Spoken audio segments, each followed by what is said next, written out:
The Cincinnati Bengals find themselves yet again in a money talk. They've already paid Joe Burrow the bag a couple years back. They absolutely give Jamar Chase and T. Higgins the bag just a few months ago in the NFL offseason. And now it is coming down to Trey Hendrickson, one of the best, arguably the best pass rusher in the NFL right now.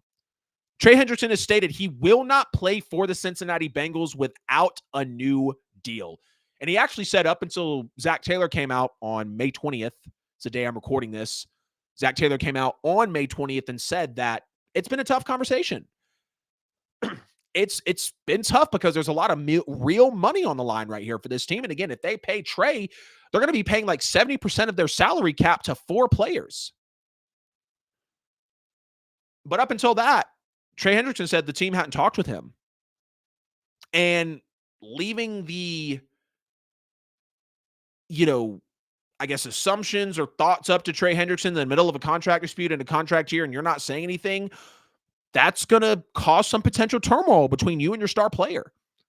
Trey Hendrickson is asking for a deal that would pay him closer to the top of the market for defensive ends, potentially averaging around $30 million per year, because we know that's what Myles Garrett just came in and got. His current deal will pay him around $16 million this year. I think 15.8 technically. But Trey Hendrickson has a case because he led the league in sacks last year, and he led the league in pressures, and he has the most sacks in the last 2 years with back-to-back 17.5 sack seasons, totaling 35. Nobody has more than Trey Hendrickson in the last 2 seasons in the National Football League. For the first time in his career, he was a first-team All-Pro. For the first time in his career, he was a Defensive Player of the Year candidate, if I am thinking that correctly. And outside of 2022, since he's been in the black and the orange with Cincinnati yelling "Who Dey," not "Who Dat," where he came from, he hasn't had less than 14 sacks in a season as a Cincinnati Bengal. So he's more than outplayed the 4 years, $60 million deal that he signed when he left New Orleans. I'll break it down like this for you. Within the last 5 years, Trey Hendrickson is third in total sacks. If you bump it up 1 year and go to the last 4 years, Trey Hendrickson is also third in total sacks. In the last 3 seasons, he is second in total sacks. Only Myles Garrett is ahead of him. Before that, when he was third in total sacks, only TJ Watt and Myles Garrett were ahead of Trey Hendrickson. In the last 2 seasons, nobody has more sacks than Trey Hendrickson with 35.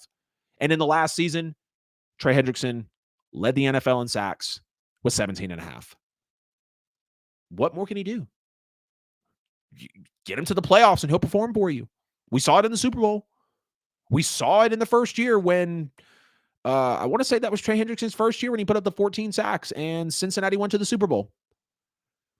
Oddly enough, I do expect Trey Hendrickson to play for the Bengals in 2025. I don't know, what it is necessarily internally that's really making me believe that, but it's not that I don't see a team trading for him and giving him 28 to 32 million a year, whatever he wants. It's not that I don't see somebody trading for him.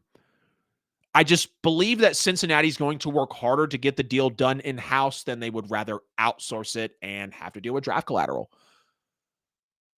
And again, because Trey Hendrickson has said, I want to believe it's not personal, but at some point, it does start to feel a little personal. And when he met a week ago with reporters, which is May 13th, he was wearing a golf cap, blue polo t-shirt, talking to the media for about 20 minutes. Again, Trey Hendrickson's 30 years old, so we understand that, he is getting up there in age, but he's still performing at a very high level. And, Trey said that being told he'll be fined if he doesn't attend mandatory minicamp 30 days in advance of said minicamp tells him that the team has really no plans to negotiate a new contract with him in the meantime if, that is your final statement. Hey, we need to see you here or we're going to fine you. But we're not talking about my contract. And again, Trey has said it. At some point, it starts to become personal. I mean, we are talking about, again, a first-team All-Pro, a 4-time Pro Bowler, a league leader in sacks and pressures last year. Nobody has more sacks than Trey Hendrickson in the last 2 years in the NFL. And Cincinnati had not had, besides when Jamar Chase came along, Cincinnati had not had a first-team All-Pro in 9 seasons. And Trey Hendrickson also wanted to, kind of refute reports that apparently, he was looking for a trade because he believes that he could garner a certain haul in a trade, and he wanted to debunk that. Said there's no way of knowing that. We were told that they were looking for. We were told what they were looking for, and if it was 5 first-round picks, I would have agreed. Like, Trey Hendrickson doesn't want to make it difficult to get traded if, that's what comes along. Last offseason, requested a long-term deal, then a trade before he ultimately participated in offseason workouts. So this is kind of something that we have seen within the last year from Trey. But again, rightfully so. He wants to make his money. He has every claim to go get his damn money. I mean, he even did the Bengals a favor in 23 and signed a 1-year extension on the 4-year, $60 million deal that they lured him away from the Saints with. And even Trey goes on to say that if he didn't, here we go. Hendrickson casted doubt on his ability to explore in free agency if the original deal he had signed in 2021 had expired and he didn't sign the extension. I think if I didn't take that deal, we're talking about franchise tagging the 30-year-old, right? That's the magic number. He's not wrong. He's very smart. He's got good representation. And he understands that that is something potentially that could have happened. So he had to not necessarily buy into that extension, but his representation probably told him, look, like, this is going to be the best situation for you. And you just need to go play as hard as you can this year. And we will look to get you a contract in the following year.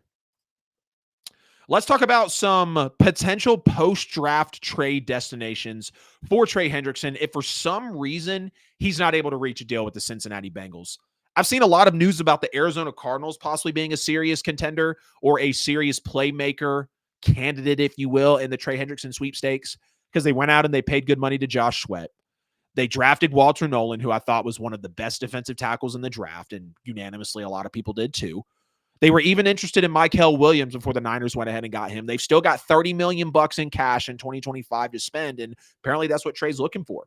You got the Green Bay Packers as well. They move off of Preston Smith during the 2024 season, so they could really use a good counterpart for Rashawn Gary and Lucas Van Ness, who's still young, coming off the edge as well. Plenty of money to spend, more than $31 million in 2025 cap space. And the draft was really all about bolstering Jordan Love's supporting cast with 2 early wide receiver investments. We saw the fans go crazy on social media about it. So now let's get to the other side and see what the Packers can do.